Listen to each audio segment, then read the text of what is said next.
Hello everyone, Cal here, and I am in my Let's Play on the LogiCraft server, and I'm looking forward to showing you some of the stuff I built between the last episode and this. I haven't built too much, but I've done a ton of mining. You can see I have lots of ores, and I did a bit of farming as well.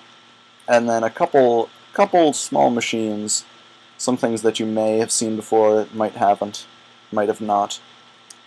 And sorry about that. There, sound muted.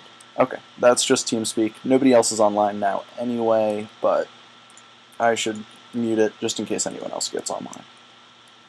And as I said, I will introduce you to people soon, but not yet.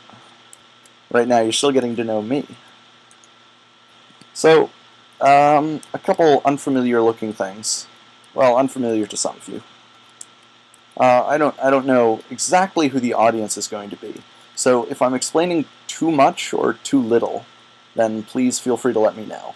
I'm hoping to make this an entry point, so that anyone who wants to get started with mods, and especially the FDB mod packs, can just come here and they'll be able to learn anything they need from this. But I don't know, if people are watching this and they don't like that, then I can always start telling people less. Because I'm hoping to go into detail on just about everything that I can. Even quite basic stuff. So, without further ado, I'll get to some of the things that you see in here.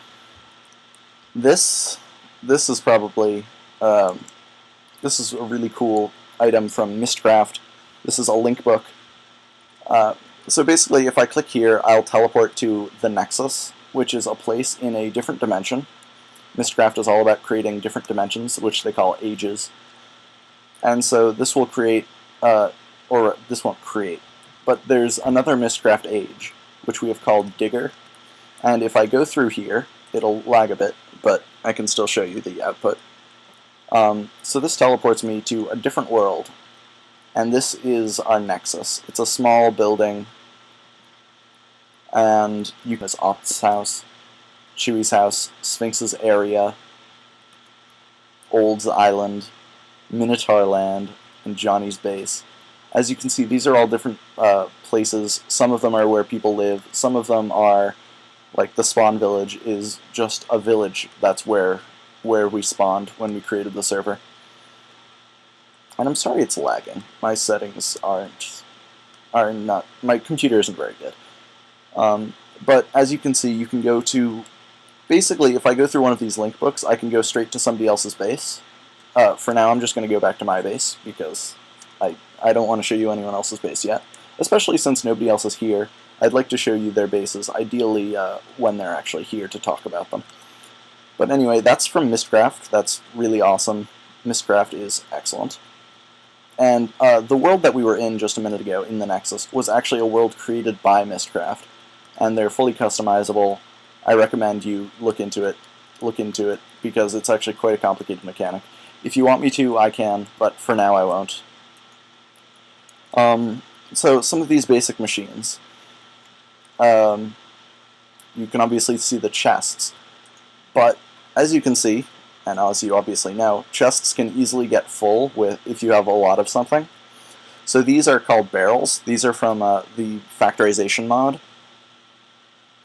And these can actually hold they can actually only hold one item at a time. However, you can hold many stacks of them. So you can, in each one of these barrels, you can hold 64 stacks of any one item. So for instance, in this barrel I'm holding currently 174 gravel. This could actually go up to 64 stacks of 64 gravel. So you can hold tons of gravel, tons of redstone, cobblestone in one of these. And you can also upgrade them, which I'll be doing eventually, but so that they can store 1,024 stacks of an item. Which, surprisingly, is not as much as you would expect for, like, cobblestone. If I ever get like a quarry up and running, which I hopefully will at some point, then you'll be able to see that I'll probably get multiple upgraded barrels full. But I'll show you that when I come to it.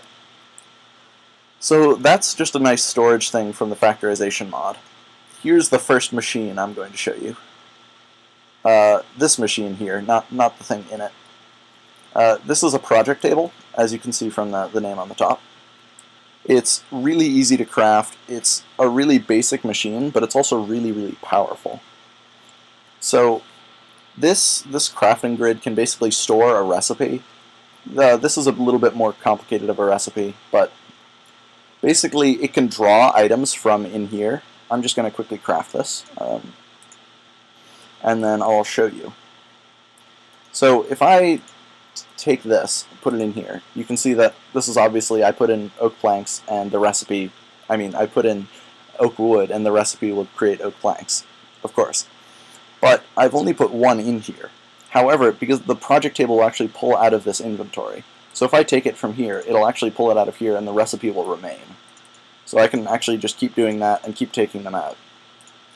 Now, this obviously isn't very useful when you're just making planks, but it can actually be extremely useful if you're, say, making a piston. I could put in the recipe, and you can put in multiple, so just to show you, I'll do that.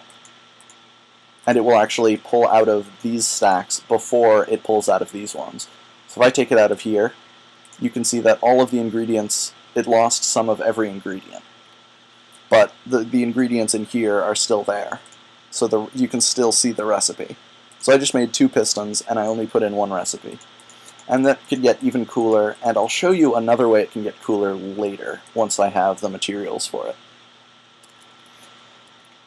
And then this is the packager from factorization as well as the barrels. The project table is from Red Power 2. And the packager is a really cool item.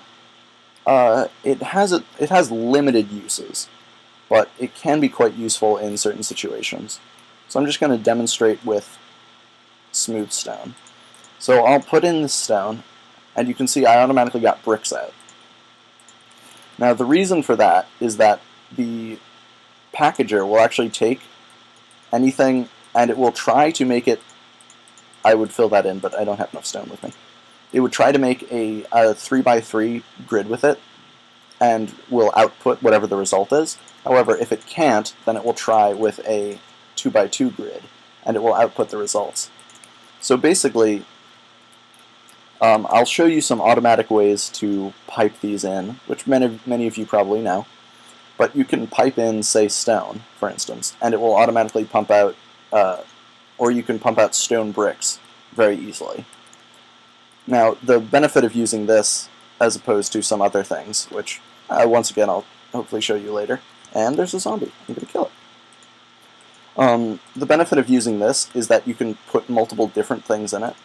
So if I, for instance, wanted to make a bunch of, like, iron blocks, I could throw a bunch of iron in there, and then pull out all the iron blocks. And then afterwards, I could, say, make some gold blocks, throw a bunch of gold in there. And you can always do it automatically with the same machine, and you don't have to change anything about the machine itself. Okay, that's about it for that, for now. Now this, you can see it looks a little bit different than the regular furnace. This is actually a slag furnace. So if I just grab some of my ores from this chest, as you can see I have been doing quite a bit of mining. I've managed to find 7 diamonds. But this is a slag furnace. Now, many of you are probably familiar with more traditional ore processing devices like the macerator or the pulverizer, which can double your ore output. But this is an extremely low-tech way of actually increasing your ore output. So it actually uses twice as much fuel in order to do that. However, it could get you 140% fuel output, and the only thing required to make the slag furnace is just cobblestone. It's just 2 furnaces and some extra cobblestone. And this will actually output 140% of the tin. Tin is a mod ore, in case you're really unfamiliar with mods. and it's useful for many things, including this thing, which you just saw me make earlier, which is an igneous extruder, but I'll get around to that very, very soon. So in addition to increasing the output, in this case it just happened to not get me any more tin, but as I said, it will give you 140%. So just as one example, I put in 20 gold earlier, and I got, I think, 26 out, so quite effective. And this is Johnny. He's on the server, and you'll probably meet him at some point. He's very, very hyperactive, and he'll probably talk over me the entire time as I introduce him, which is why I probably won't do it very soon. As you can see, he's very nosy as well. So, in addition to the main output being increased, you also get secondary output. So, for instance, I'm putting in tin, and as you can see, I'm getting stone out. And it's not 100%, obviously. I've burned like 12 tin or so. No, 8 tin. And I've gotten 4 stone. So, based on that, it's probably about a 40% chance, maybe 30%, of getting stone. However, there are actually more useful ores to use this with. For instance, if you burn silver in there, you can actually get lead. And lead is used for many other things.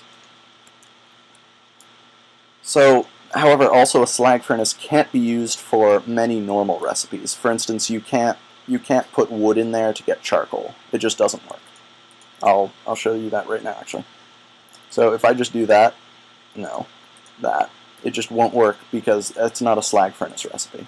However, the slag furnace can be used for many, many normal ores and whatnot.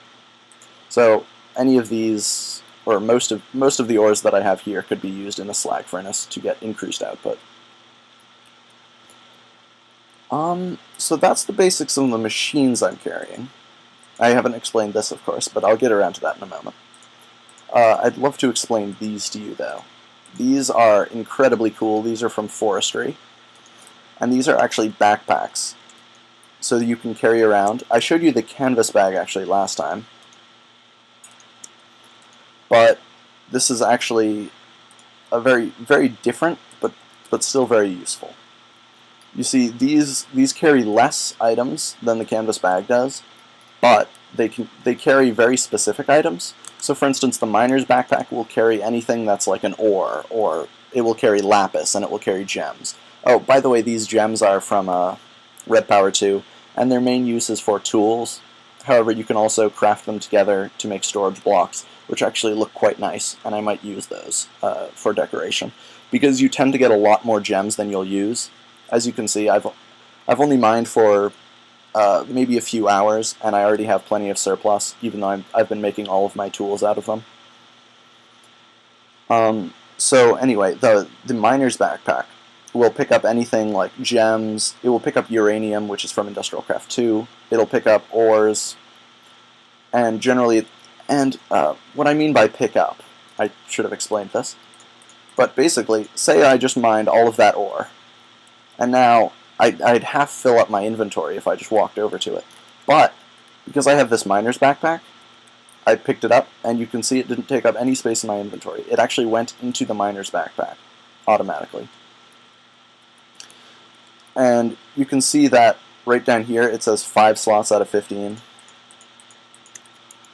And Johnny's still talking to me, so I'll just reply to him quickly. Red Jacketed Wire, by the way, as he mentioned here, is from Red Power 2. It's basically it's a very powerful form of redstone wiring. So anyway, that's not the coolest part of backpacks, though it is very cool. So if you get a backpack or 2, you could even get like 3 if you want of the same kind or more. You could just have an inventory full of miner's backpacks if you wanted to collect every single possible ore you could without going back to your house. But it also has different modes. So for instance, this first mode is actually locked mode, which basically means if you drop some ores, it won't go into your backpack, which is convenient if I want this silver but I don't have any inventory space, so I'll wait a minute and then pick it up, and then it will just get put into your inventory, and it can be very convenient in those situations. However, it also has some other modes. Receiving, which will actually take out any items that it can if you use it on an inventory. So if you look at that, suddenly my miner's backpack is full of miner's backpack stuff, including coal and lapis, as I mentioned, as well as these ores. So I'm just going to quickly lock this, and then this is a prime example of what I mean. You can actually just do this, throw it on the ground, and then from your inventory just throw everything back into the chest. However, there's actually cooler ways to do it, which I can show you now.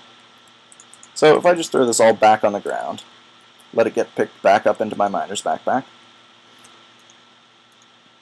You can actually do this in any mode, so I'll just do it in the normal mode. You can see that there's a bunch of stuff in it, shift right click, and it will all go into this chest. And now my miner's backpack is empty. Now I'll switch over to the digger's backpack for a much more interesting feature. Well, not really much more interesting. A very powerful feature. Which, to demonstrate, I'll get a couple stacks of cobblestone. So the digger's backpack can hold stuff like cobblestone and dirt and gravel. Which, it's not a huge list of things that it holds, but because you get so much, it actually is worth making in a lot of situations. So as you can see, I have about 2 stacks of cobblestone in here. So I'm going to switch to this third mode, which is resupply mode. So as you can see, I have 64 cobblestone in my toolbar. If I actually throw this on the ground, it will automatically restock from my backpack. So as long as you have at least one of the item, it will automatically restock for you until it runs out of items in the backpack. And then, of course, they'll get sucked back up into the backpack if you throw them on the ground.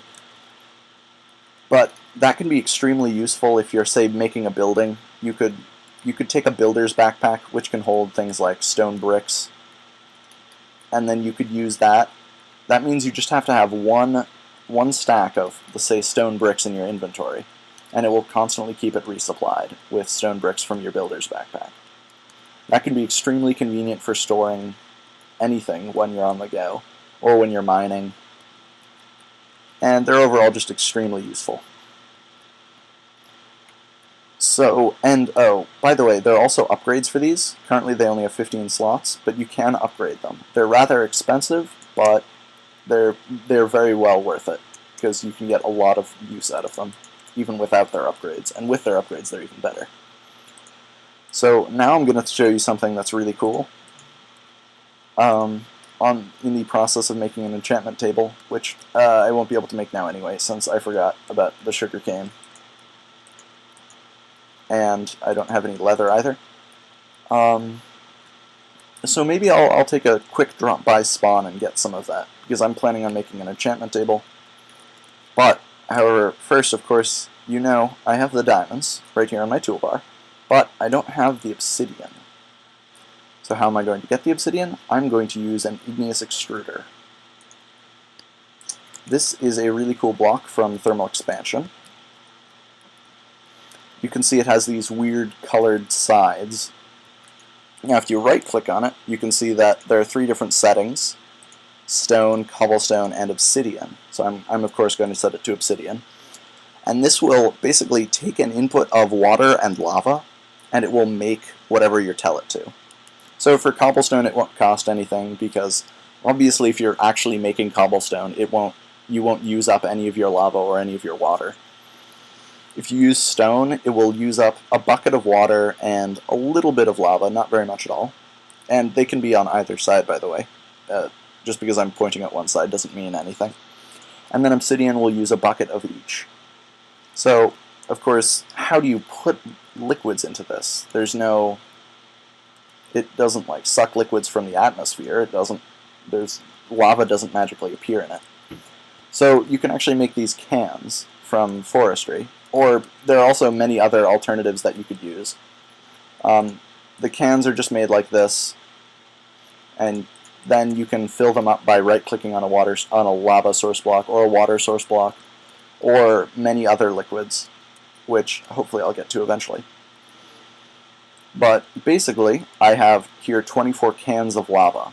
So I went down and sucked up 24 cans of lava, and it's just like if you were using a bucket, except generally when you use these you don't get the can back. So what I'm going to do is I'm going to right click on this with the can. You can see I now have one less can. And now you can see that there's actually a bucket of lava in here. That's 1,000 millibuckets. It's kind of a weird unit to use, but that just means it's one bucket. So I'm going to go ahead and fill this up with 4 buckets of lava. And then I'm going to take these water buckets that I most conveniently have acquired and put these in here. And now you can see that the interface on the front changed. That means that it's working right now. So it takes this lava and this water and makes obsidian. That's because I set it to obsidian. You could also set it to cobblestone or stone if you want. And I'll probably be using it as a cobblestone generator later on, because there are other ways you can do it, but this is much more convenient. So this is just getting me all of my obsidian that I need for the enchantment table. And there is actually an enchantment table at spawn, but I'm trying to start from scratch as much as possible. So just for you guys, I will go there and get a book, so that I can start on my merry way. Because I mean, I've got 30 levels, and I tend to die a lot.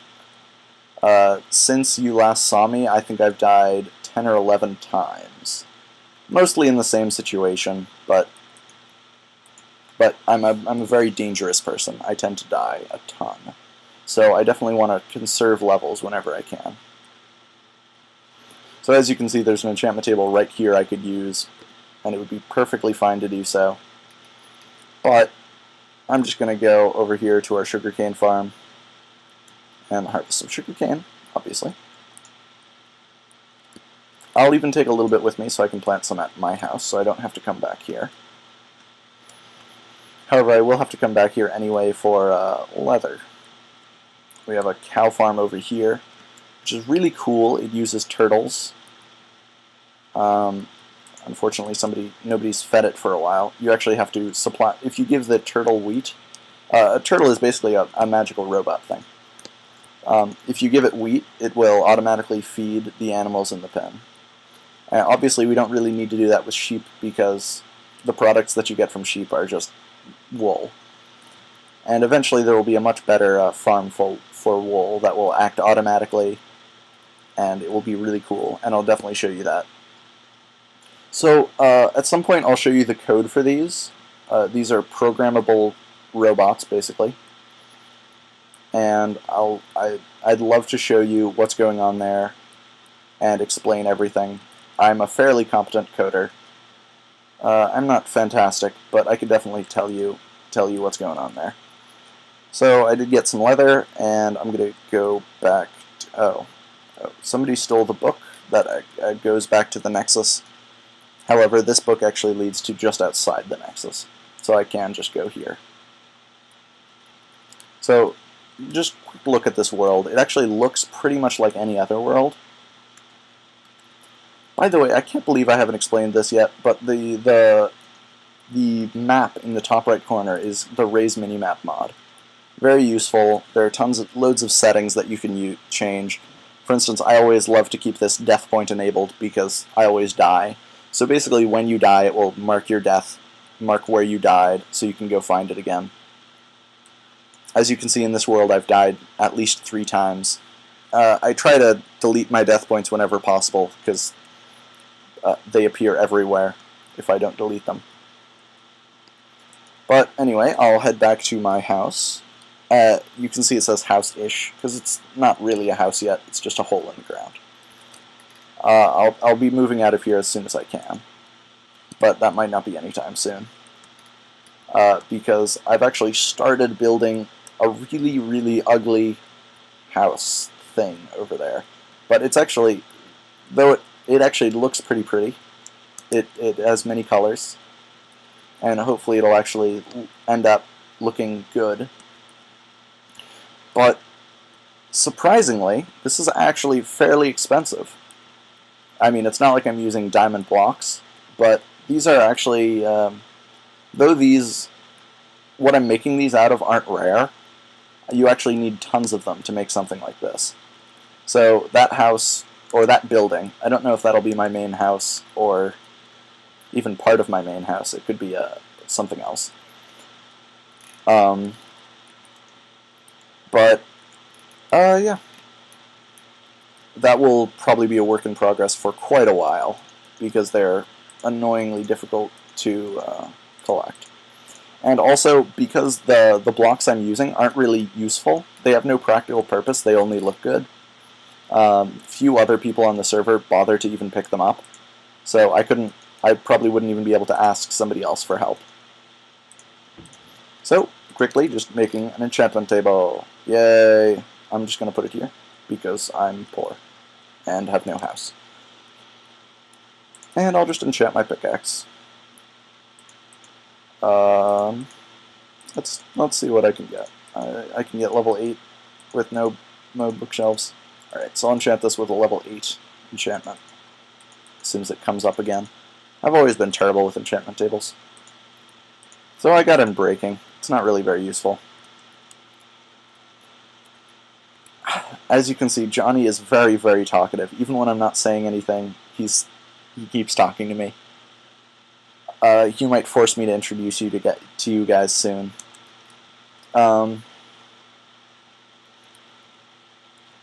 But I didn't really explain in depth about these. When you make tools with the gems, which are sapphires, rubies, and green sapphires, which were originally emeralds, but then they added emeralds to vanilla Minecraft, and they were forced to change it to green sapphires. When you make tools out of them, they're actually just as effective as if you were using a diamond tool, except that they can't mine obsidian, which is why I'm pretty much forced to use something like this. However, this is also an excellent way to do it, because you don't have to waste 3 diamonds on a pick just so you can mine obsidian. And also, these last for far less time. So it's actually very nice to have Unbreaking on it, since these last only, I think maybe twice as long as iron picks do. They're just as fast at mining as diamond are. Oh, and as you can see, I just planted a bunch of trees right here. That's generally how I do my early tree farming. I just plant a blob of trees and then just chop through them. I won't be doing that on camera because it's really boring. And zombie. And of course I'm lagging because my computer is bad, as I've said. But anyway, that's pretty much my explanations of all the stuff I've done so far. I already have some plans on what I'm going to do next, and I guess I'll see you guys later. Well, I say that, but I'm not done yet. So, I just want to show you something cool with the Minium Stone. So, originally, you might have noticed, I only had one leaf, and I got a sapling.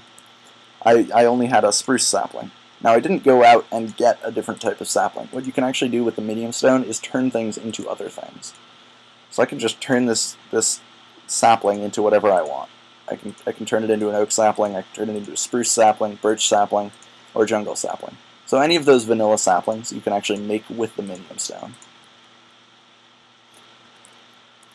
And the Minium Stone isn't that expensive.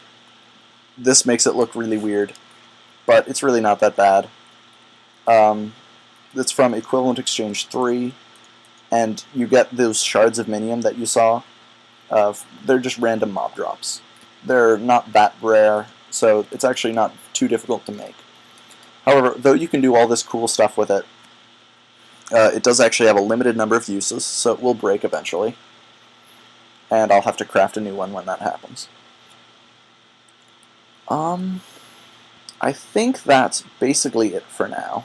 I plan to use this Slag Furnace, and I'll show you a cool extra thing that you can do with the Slag Furnace. But in order to get really started on my ore processing system, which will, once I'm done with it, triple my ore output. So if I get one iron ore, I'll be getting 3 iron ingots out of it. And that probably sounds crazy if you're coming straight from vanilla. And even if you're coming from modded Minecraft, hopefully you are going to be interested in this method of processing them, because though it's more effective, it also takes much more time than many other ore processing methods, such as using an Industrial Craft 2 macerator or a thermal expansion pulverizer. And in case you don't know, I'll leave you in suspense, because it's cooler that way. So until then, I guess I'll sign off. I still have tons of mining to do, because in order to do what I want, I actually need a block of diamond. Oh, and I did say I was only mining, and that's true.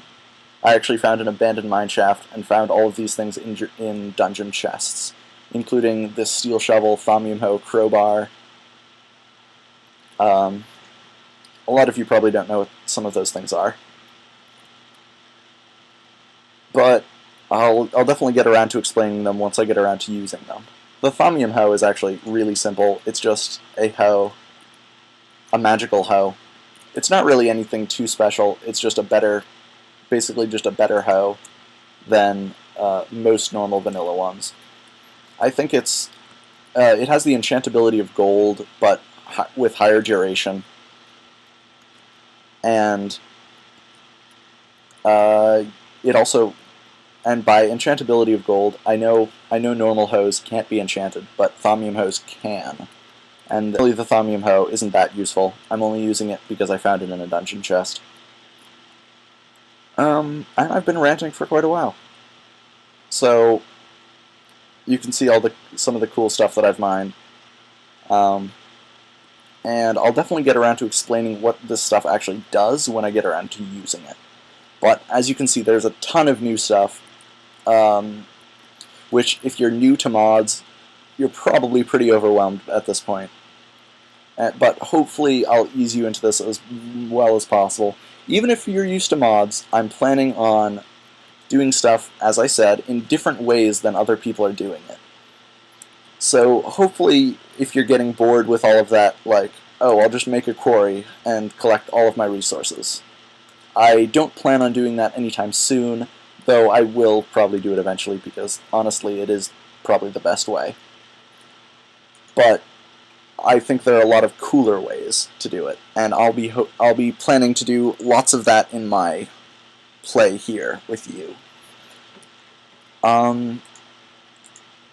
I hope to introduce you guys to other people soon. If you really want to meet people, then please tell me. I'll try to make introductions sooner. But besides that, I plan to do it in a few episodes, probably, at least to some people, like Sphinx, and maybe Johnny. I don't know. He's on a lot, and he goes really hardcore playing the game. It's pretty ridiculous.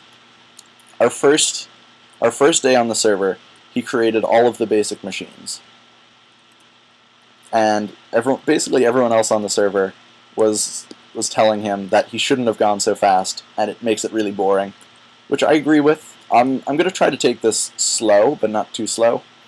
I'll do mining and stuff off camera. I'll do some farming and stuff off camera. But hopefully all of my builds, all of my machines, I'll explain all of that to you. And as I mentioned at the beginning of the video, if I'm explaining too much, please tell me. I don't think I'll be explaining too little, but if you have any clarifying questions, or even if you just completely missed an explanation, please tell me. I will definitely do it over. I will reply to you. So that's all for this episode, and I guess I'll see you soon. Bye, guys.